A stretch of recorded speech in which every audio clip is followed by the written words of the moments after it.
It's safe to say that no one on the internet understands what is actually happening when a pitcher lifts his leg and attempts to start moving forward. You hear things like fall using gravity, drift.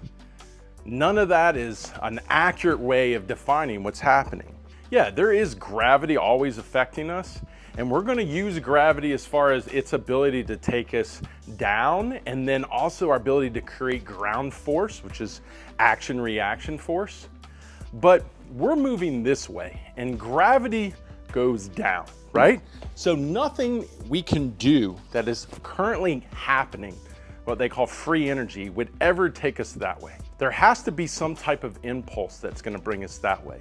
And that's gonna come from our bodies. So our bodies is what's gonna get us going in that direction. That's why we lift the leg.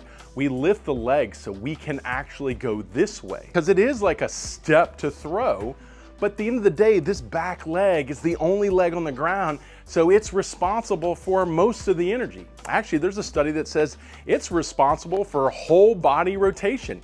Meaning when it drives the hips around, that's what creates all the rotational movements at the end. So what are we actually doing with this leg, the only leg on the ground, to make us move that way? Well, let's just look at the leg. Look at my ankle. Can it move that way? It can slightly pronate. It'll create a little shift, but it's not enough to make an aggressive movement. Can the knee do that? No, the knee can't move laterally at all. All it can do is flex and extend. Can the hip move laterally? Yes, it can fully abduct. So the hip is the real driver of the lateral movement to the target. So what you're gonna do is you're actually gonna lift your leg and you're gonna activate the hip like you would that way, but with your foot down, and that's gonna make your hip go.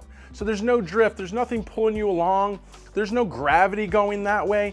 There's just pure push of the abductors of the hip to make us go lateral. That's how it works. So work on getting into your hip and activating that hip to start moving that way. Because if not, you're gonna be sitting here just chilling out, waiting for something to happen that's never gonna happen.